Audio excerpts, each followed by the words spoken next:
बिस्मिल्लाहिर्रहमानिर्रहीम। अस्सलामु अलैकुम नाज़रीन, एसएम अफजल हक मॉर्निंग के साथ आपकी खिदमत में हाज़िर। आज बात करेंगे लफ्ज़ झोली।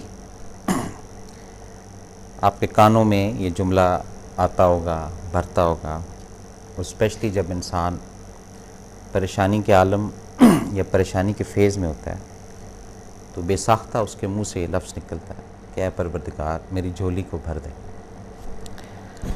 ना चाहते हुए ये लफ्ज़ वो निकालता है और उस वक़्त ऐसे ऐसे लफाज निकल रहे होते हैं जिसमें किस किस का हवाला भी दिया जाता है, किस किस का रेफरेंस भी दिया जाता है, किस किस के सदक़े का भी मांगा जाता है। ये तमाम चीज़ें लफ्ज़ झोली के अंदर आती हैं। मौजू को ज़हन में रख कर चलिएगा। आज का जो मौजू है, झोली भर दो। पहली बात यह है कि झोली की जो कैपेसिटी है आपकी या मेरी, वो कितनी है। इतनी झोली की कैपेसिटी है, इतनी है, ये इससे बड़ी है। और हमारी अपनी जो नीड है उसकी कैपेसिटी कितनी है, क्योंकि कहना और फिर उसको संभालना और फिर उसको प्रॉपर तरीके से यूटिलाइज़ करना, ये तीन चीज़ें उस लफ्ज़ झोली के अंदर आ जाती हैं। झोली के जो लुग़वी मायने हैं वो कशकोल, एक बैग, एक थैला, एक बर्तन, एक कासा जिसके अंदर आप कोई चीज़ रखते हैं, जिसको झोली का लफ्ज़ इस्तेमाल किया गया। अब उस ऑलरेडी झोली के अंदर जो चीज़ें हैं, पहले उसको निकालें बाहर, फिर अपने आप को रखें सामने, फिर बात करें कि क्या आप रब से अब मांगते हैं कुछ और, क्या परवरदिगार मेरी झोली भर दे। यही बात अमूमन सुनने वाली होती है, मेरे भी कानों में पड़ती है, आपके भी कानों में पड़ती है। पहले उन तमाम नेमतों को जो है ना, तमाम उसकी दी हुई चीज़ों को, तमाम उसकी दी हुई आसाइशों को उस झोली से जो आपने बनाई हुई है उससे निकाल कर ज़रा फिर बात करें, क्या परवरदिगार मेरी झोली भर दे। हो सकता है कि फील हो के रब ने तो सब कुछ दे दिया है, अब ये झोली भरने का क्या कॉन्सेप्ट है। तो कंटिन्यू जब इस लफ्ज़ को लेकर चलते हैं ना, पीछे पड़ जाते हैं, या परवरदिगार मेरी झोली भर दे, मेरी झोली भर दे। तो रब की ज़ात की जो झोली है, ये थोड़ा सा ज़रा वजाहत करता जाऊँ आपको, वो किसी भी लम्हे, किसी भी वक्त रुकती नहीं है। वो कंटिन्यू, जैसे वो बारिश या रहमत का सिलसिला जो है वो कंटिन्यू रहता ही है। अब बात होती है अपने अपने मुकद्दर की, नसीब की, और अपने आप को उस अंदाज में लाने की जिसमें झोली का कॉन्सेप्ट होता है। यहाँ जब लाइन लगती है ना, झोली ऐसे फैलाए हुए उड़ते हैं, तो उस पर तो कोई मतलब की डिश जब आ रही होती है जिसमें कोई मटन है या चिकन है, जो एक रूटीन है बाज़ार की, उस हिसाब से बात कर रहा हूँ, तो वो 40 अफराद झोली, मीन थैला या शॉपिंग बैग, ये चीज़ें लेकर आ जाते हैं। तो जब दूसरी चाल चल रही होती है एक कैजुअल खाने की या एक कैजुअल डिश की, तो उसमें सिर्फ वो अफराद आते हैं जिनकी नीड सिर्फ अपनी भूख को ख़त्म करना होती है। बात को आप समझ रहे होंगे मैं जिस वे से बात कर रहा हूँ। तो इसी तरह जब झोली की बात आती है, दुआ करते हैं कि ऐ परवरदिगार तू झोली भर दे, तो उस झोली भरने के अंदर वो तमाम चीज़ें भी तो आएंगी ना फिर। लेकिन आप इतने माशाल्लाह समझदार अफराद हैं, इतने होशियार लोग हैं, आप झोली उस वक़्त आगे करते हैं जब आपकी मनपसंद चीज़ें या मनपसंद डिशेस या मनपसंद आपके काम जब हो रहे होते हैं, उस वक़्त आप आगे झोली करते हैं। और उसके बाद जब वो तमाम चीज़ें ले लेते हैं, कंप्लीट हो जाता है मामला, लाइफ आगे गुजरना शुरू हो जाती है। उसके बाद फिर उन्हीं की दी हुई चीज़ों में आगे नेक्स्ट फेज़ आता है जिसमें फिर आप लाइन में खड़े रहते हैं, परवरदिगार मेरी झोली भर दे, या मेरे मौला मेरी झोली भर दे।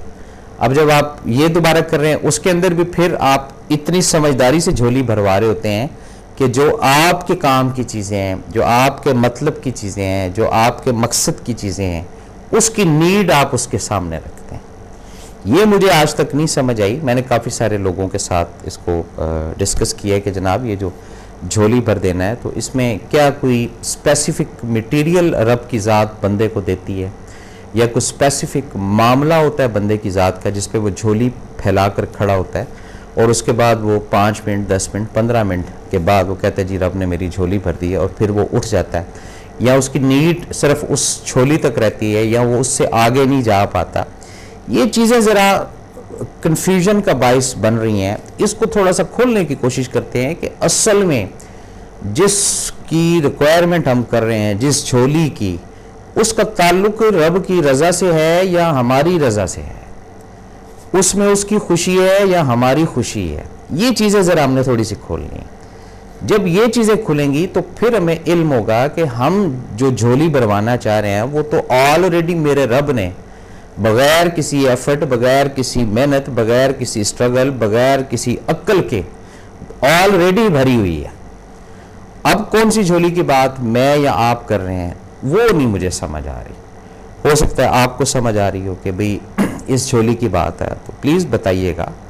हो सकता है यहाँ पे मेरा अपना कॉन्सेप्ट टोटली गलत हो, मुझे शायद इस तरह की समझ ना हो, मुझे शायद इस तरह का फहम ना हो। पहले लफ्ज़ झोली को समझ लें कि ये क्या चीज़ है और भरवा क्या रहे हैं आप, इसको भी ज़रा ज़हन में रखिएगा। होता है ना कि एक हाई ऑक्टेन है, एक लो ऑक्टेन है, एक इसका ये प्राइस है, एक इसका ये प्राइस है, एक इसका ये प्राइस है। इसी तरह मेरे परवरदिगार का भी एक निज़ाम है जिसमें झोली की वो जो कैपेबिलिटी या झोली की जो कैपेसिटी है उसको भी देखा जाता है। अब जैसे सिंपली मैं एक नॉर्मल इंसान हूँ, मेरे ऊपर आप 200 टन वज़न रख दें कि जी ये रब ने आपको झोली भर दी, तो मैं तो उसी वक्त नीचे ही गिर जाऊँगा ना। बात आप समझ रहे हैं कि नहीं समझ रहे हैं? इसी तरह जहाँ पर या जब रब के आगे मांगने की बात हो, डिमांड करने की बात हो, तो ये मत लफ्ज़ इस्तेमाल किया करें कि ए परवरदिगार मेरी झोली भर दे। ये तो सेल्फिशपन हो गया ना जी, खुद गर्जी होगी। ये दुआ किया करें ए परवरदिगार तू सबकी झोलियां भर रहा है और तू कंटिन्यू सबकी झोलियां भरता रहा है। जब इस कॉन्सेप्ट से रब के आगे इल्तिजा या दुआ रखेंगे फिर शायद आपको अंदाज़ा हो कि उसका जो देना है और आपकी जो मांगी हुई या फैलाई हुई झोली है इसके अंदर तफरीक कितना है।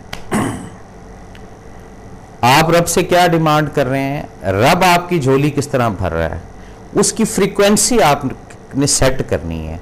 जब उसकी फ्रीक्वेंसी आप सेट कर लेते हैं कि ए परवरदिगार ये जो आज मैं हूँ, ये जो तूने मुझे आज नवाजा है, ये जो तूने मुझे आज बड़ा किया है, ये जो तूने मुझे आज खिलाया है, तूने मुझे आज पाला है, तूने मुझे माशरे में मुकाम दिया है, अपने घर में मुकाम दिया है, अपने मोहल्ले में मुकाम दिया है, ये सब किस वे में आती है? ये झोली के वे में नहीं आती है।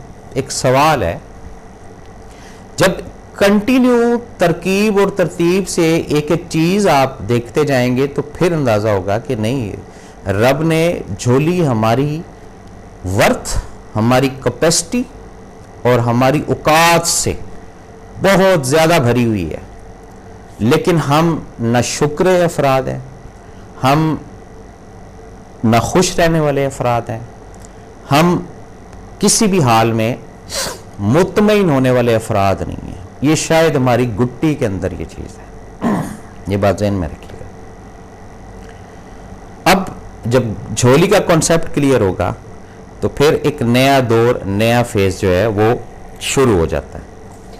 उसमें इंसान अपने आप को, अपनी सोच को फिर ख़त्म करना शुरू कर देता है, क्योंकि अब वो समझ गया कि झोली का मांगना और झोली का भराना ये है क्या चीज़, और झोली का ताल्लुक़ किस किस मटीरियल से है।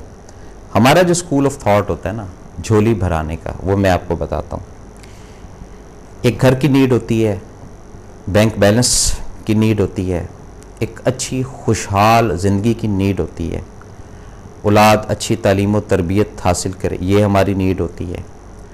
लोगों के साथ हम कंपैरिजन करते हैं, उसके पास इतने सिफर का वो मालिक है, हम इतने सिफर के मालिक हैं। ये इन चीज़ों को हम फॉलो करके तो इस तरह फिर हम झोली फैलाते हैं, या इस तरह फैलाते हैं, या इस तरह फैलाते हैं।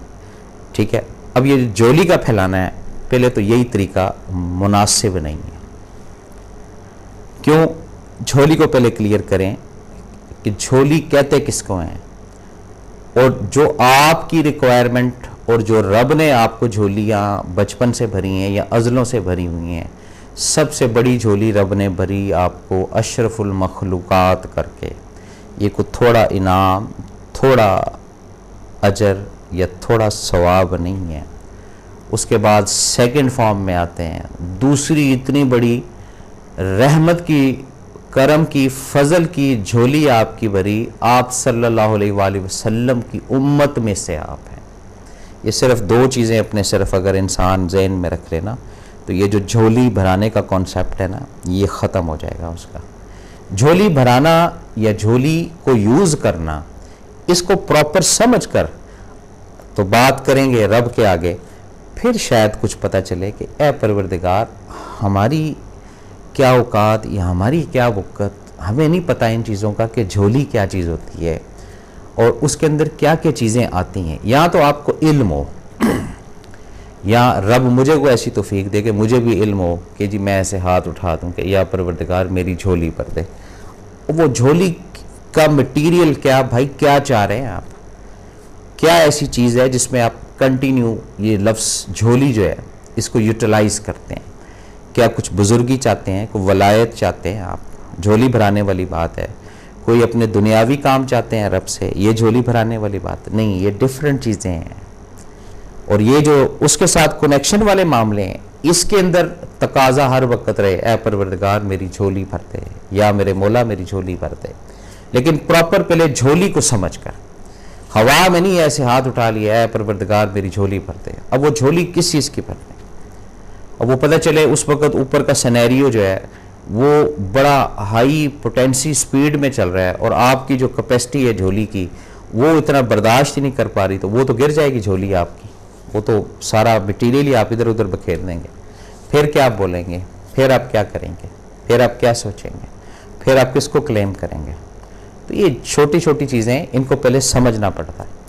फिर जो है रब के आगे सर बसजूद होकर अपने आप को सरेंडर कर कर, अपने आप को डिलीट करके फिर बोला जाता है ए परवरदिगार मुझे मेरी झोली की औकात का नहीं पता, तूने अगर देना है, तूने नवाजना है खुशी से, दिल से, मन से, और वो दे जिसको मैं संभाल भी सकूं, जिसको मैं आगे लेकर भी चल सकूं, जिससे मेरे अंदर तकब्बुर ना आए। ए परवरदिगार इस अंदाज से मेरी झोली भर।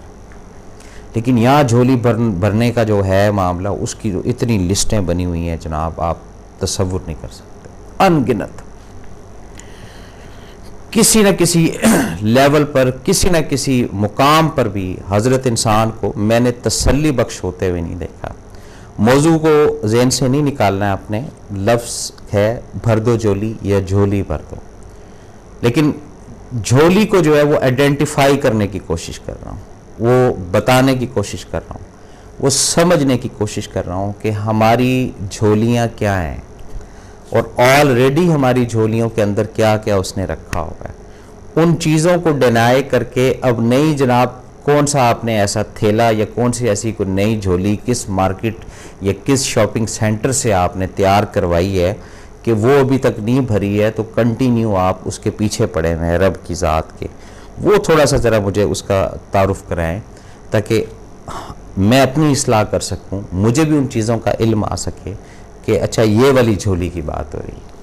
वो जो अज़लों से वो भरता आ रहा है, उस झोली की कोई वर्थ ही नहीं है, नाउज़ुबिल्लाह। तो जब उसकी जो दी हुई झोली और जो अपनी बनाई हुई झोली इसको सामने रखेंगे, शायद ये जज्बा पैदा हो जाए कि हम गलत हैं, हमें इल्म नहीं है, हमें अंदाज़ा नहीं है, या शायद हम उस अभी मुकाम तक नहीं पहुँचे कि हम ऑलरेडी जो भरी हुई झोली है उसको ही शायद हज़म नहीं कर पाए। घरों में अमूमन ये होता है माशाल्लाह, 2-2 3-3 डिशेस घरों में बनती हैं, उसके बाद 2 दिन 3 दिन गुजरने के बाद फ्रीज़ भी हो जाती हैं, रखेंगे बाद को जारी कॉलर आ गए। अस्सलामु अलैकुम जनाब। सर कैसे हैं राना साहब, ठीक हैं आप?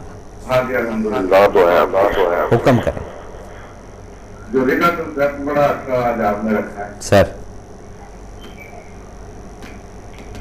आजकल हमारी दौड़ इस झोली की है। जी मुझे अच्छी सी पुजारा होता है यार, अब तो मैं ना तेरी 5 वक्त नमाज भी पढ़ूंगा, तहज्जुद भी पढ़ूंगा। जी अल्लाह अल्लाह बोले हैं, अल्लाह ताला गफूर रहीम है, उसको देते हैं। जी तो मैं भी इसको चेक करूँ ना कौन सी झोली बनवाना चाहता है। जी अच्छा, उसको इतना इल्म हो इंसान को, जी अच्छा माँ बाप दिया है, सेहतमंद औलाद दी है, जी अच्छी बीवी दी है, जी तो झोली तो ये है ना जी, यही है जी। हाँ जी असल में झोली ये है जी जिस झोली के हम चक्कर में पड़े हुए हैं ना जी आजकल। हाँ जी सियासतदानों से लेकर नीचे तक जी हमारी एक ही झोली है। हाँ जी, उसका नाम है मोहम्मद अली जिन्ना जी।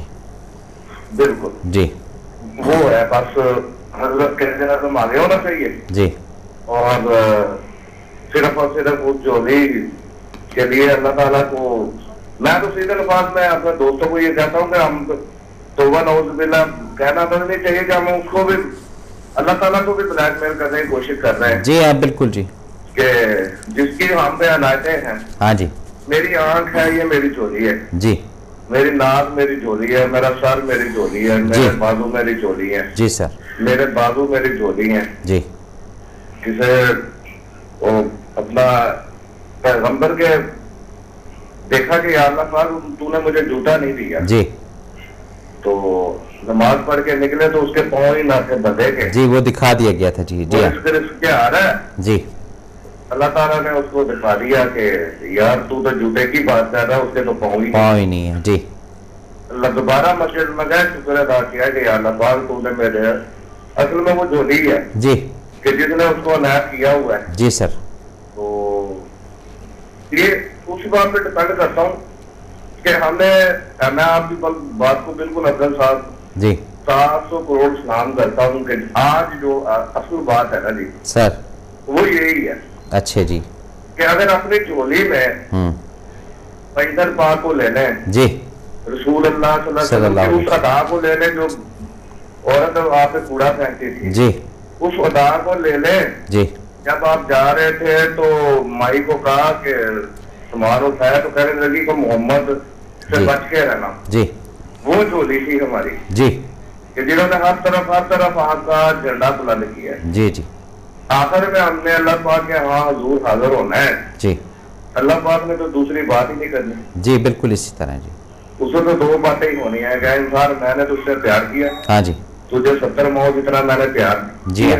जी अच्छा, वो 69 जो माए है वो झोली नहीं है हमारी। जी, बिल्कुल सही कह रहे हैं आप। को उससे ज्यादा प्यार करता है, वो झोली नहीं है हमारी। जी हमारी झोली ये है कि हमें सोना मिल जाए, हाँ जी अच्छा बंगला मिल जाए। जी सर। मेरा एक बेटा कर्नल तौफीक है, उसका बंगला उधर होना चाहिए लाहौर में। जी हाँ। मेरा बेटा इस्लामाबाद जाए जी, F9 में होना चाहिए। मेरा बेटा भावलपुर जाए जी जी, तो उधर जो सरदार है उनके हमसाए में होना चाहिए। जी, तो हम तो पड़े हुए हैं अफजल साहब बंगलों के चक्कर में। ठीक हो गया जी। सलाम पेश करता हूँ टीवी को, सलाम पेश करता हूँ आपको सर, मोहब्बत है कि इंसानियत की इस्लाह जो है ना आज शुरू हुई है। अच्छे जी।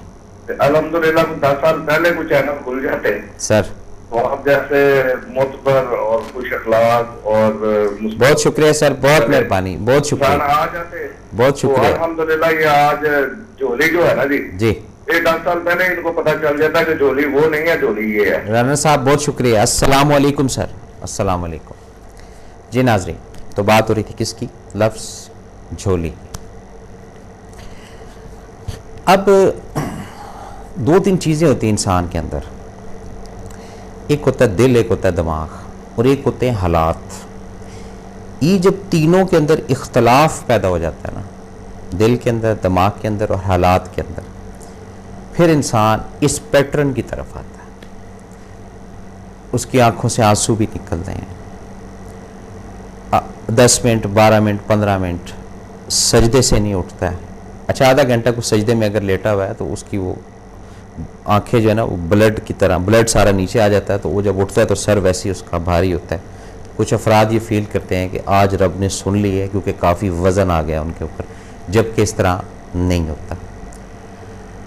जब हम इस प्रॉपर कॉन्सेप्ट को जो सारा दिन हम कहते रहते हैं, परवरदिगार झोली भर दे, परवरदिगार झोली भर दे, इसको अंडरस्टैंड जिस दिन कर पाएंगे, रब हिम्मत दे, तौफीक दे, समझ दे, आज हम इसको समझ लें या कल समझ लें या आने वाले हफ्ते में समझ लें, तो फिर ये जो तकाजा है ना हमारा, ए परवरदिगार मेरी झोली भर दे, ये ख़त्म होकर फिर ये निकलेगी लफ्ज़, ए परवरदिगार तू सबकी झोलियों भरने वाला है, तो सबकी झोलियां भर दे। और इसमें शर्त मत लगाएं आप, क्योंकि हम एक लिस्ट देते हैं, मार्केट में जाते हैं, जो स्टोर होता है ना, उसके अंदर एक लिस्ट दी जाती है, जनाब ये सामान निकालें। इसी तरह हम जो झोली भरवाते हैं, उस झोली के अंदर एक लिस्ट रब को दी हुई होती है, जिसमें टोटली हमारी ज़ाती विश होती है, रब की विश नहीं होती। अच्छा, अब जब वो झोली के तो इन्फ्लुएंस इतना फास्ट होता है ना जी, वो आ रहा होता है, तो वो देखने में पता चला फर्स्ट हैंड तो हमने मांगे थे मैंगो और फर्स्ट हैंड खजूर आ गई, तो यहाँ से हालात का पहला इख्तलाफ होता है। वो कहते हैं वो अब तो झोली भर गई, चलो जी अब यही लेकर निकलो। फिर सेकंड में हमारी रिक्वायरमेंट होती है जनाब खजूर की, और आ जाते हैं आम, वहाँ से भी फिर हम डिस्टर्ब, वहाँ से दिमाग जो है वो कंफ्यूज होना शुरू हो जाता है। फिर तीसरी चीज़ आ जाती है कि अब झोली का तकाजा तो कर रहे हैं, लेकिन पता नहीं है क्या मांगें, क्यों, ऑलरेडी सबकी चीज़ें तो दी हुई हैं ना। देखें, एक बंदे का घर है सपोज 10 बाई 10 का, अब उसके अंदर जितनी गुंजाइश है चीज़ें रखने की उतनी रखेगा ना जी, या तो उसको वो भर दे और फिर खुद जो है वो बाहर तकिया लगा के उसकी हिफाजत करता रहे। तो झोली जब भी रब से मांगें उसके मुताबिक मांगें, अपनी वर्थ के मुताबिक मत मांगें, नुकसान होगा, खसारे में रहेंगे और कहीं रब की नाराज़गी ना आ जाए। ये तमाम चीज़ें रजिस्टर्ड करके जब चलेंगे फिर आपको अंदाज़ा होगा कि मैं कौन सी झोली भराने के चक्कर में हूँ, रब ने ऑलरेडी कौन सी झोली मेरी भर चुकी है कि अब उसके अंदर मज़ीद गुंजाइश ही नहीं है कुछ डालने की। ये चीज़ें पता कब पता चलेंगी, जब आप फुर्सत से बैठेंगे। फुर्सत आजकल के ज़माने में कहाँ है आपके पास फुर्सत नहीं है।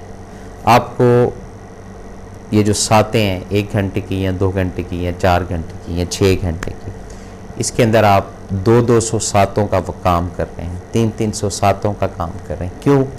ये एक सोशल सर्कल हमारा इस तरह हो चुका है। मेरे घर का भी इसी तरह निज़ाम हो चुका है, आपके घर का भी इसी तरह निज़ाम हो चुका है, जिसकी वजह से जो असल मालिक है, जो असल जिसके साथ रुजू करना है, जो असल जिसके साथ हमने गुफ्तगू करनी है, जो असल जिसने जो हमें मुसलसल भरता हुआ आ रहा है, जो हमें मुसलसल हमारी झोलियों को कभी खाली नहीं उसने किया, हम उससे दूर हो चुके हैं। बेसिक रीज़न ये, मेजर मसला ये है। एक होता है माइनर मसला, एक होता है मेजर मसला। मेजर मसला ये है हर घर कि जो आ चुका है उसका जिक्र अस्कार ख़त्म हो चुका है, यानी कि 100 चीज़ें रब ने भर दी हैं झोली के अंदर, अब पता नहीं कौन सा तकाजा रह गया है, पता नहीं कौन सी नीड जो है वो बकाया रहेगी, ये मुझे नहीं समझ आया। और अगर हिस्ट्री उठाकर देखते हैं तो ये भी ज़रा ज़हन में रखिएगा, उसके अंदर झोली भरने का कॉन्सेप्ट जो था वो अपनी ज़ात के लिए नहीं था। आप सल्लल्लाहु अलैहि वसल्लम की भी जब कन्वर्सेशन होती थी वाया हज़रत जिब्राईल, तो उसमें परेशानी हमेशा उम्मत के लिए ही होती थी, अपना कोई तकाजा नहीं था कि उनकी झोली भरती जाए। उनको तो ऑफर्स आती थी कि रखेंगे, बात को जारी। कॉलर है, अस्सलामु अलैकुम जनाब। वालेकुम अस्सलाम। आज का मौजू तो बहुत ही अच्छा है। मेरा ये कहना है कि अल्लाह पाक ने मेरी झोली माशाल्लाह बेटों से भी भरी है। माशाल्लाह जी। बेटे मेरे इतनी बेइज्जती करते हैं, मैं बेवा हूँ, शौहर नहीं। अच्छा जी। इतनी मेरी बेइज्जती करते हैं, मैं कहती हूँ अल्लाह पाक मुझसे सब कौन सा गुनाह हो गया है जी, तो ये जो तूने मेरे दामन में, मेरी झोली में ये फूल डाला है, यही मेरे लिए कांटा बन गया है जी।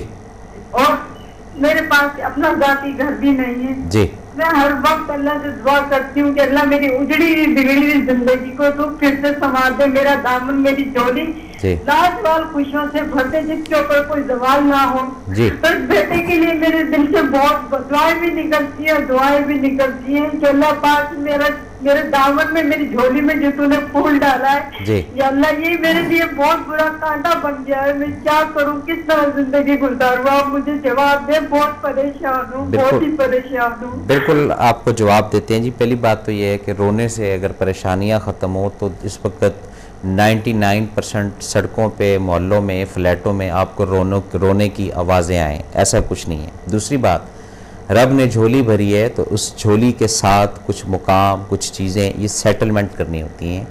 जितने भी नाजरीन इस प्रोग्राम को देख रहे हैं, समझ रहे हैं, उनसे यही रिक्वेस्ट है कि ख़ातून के लिए दुआ करें कि रब की ज़ात इनके ऊपर ख़ास अपना फ़ज़ल करम मज़ीद फरमाए, ताकि ये इनका जो औलाद नाफरमानी की तरफ चल रही है, ये इनके कहने सुनने की तरफ नहीं चल रही है, तो ये रब की ज़ात इनको वापस उसी पैटर्न, उसी पटरी पर लाए जहाँ पर इनकी तसल्ली थी। अब सुने बात, जब औलाद नहीं थी तो रिक्वेस्टें, मन्नतें और सजदे, समझ रहे हैं ना मेरी बात आप? ये क्या है? परवरदिगार औलाद से झोली भर दे। ये होता है ज़िद करके लेना रब से।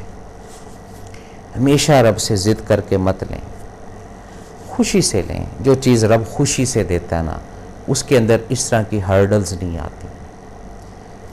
मेरे पास कई ऐसे केसेस हैं जिन वालिदैन ने अपने बच्चों को रब से हासिल करने के लिए काफ़ी एफर्ट्स किए, मन्नतें तक मांगी।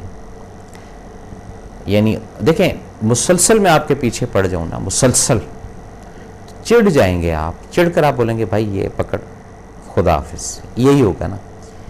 इसी तरह झोली का भी जो कॉन्सेप्ट है, उसमें रब की सबसे पहले मर्जी को समझें, सबसे पहले रब की रजा को समझें। ऐ परवरदिगार, अगर तूने मेरी झोली भरनी है, ऐ परवरदिगार, अगर तू मेरी झोली भर चुका है जिसका मुझे इल्म नहीं है, तो उसमें तेरी रजा है। जिस में रब की रजा से झोली भरी जाएगी वो लाजवाल रहेगी, ये बात ज़हन में रखिएगा।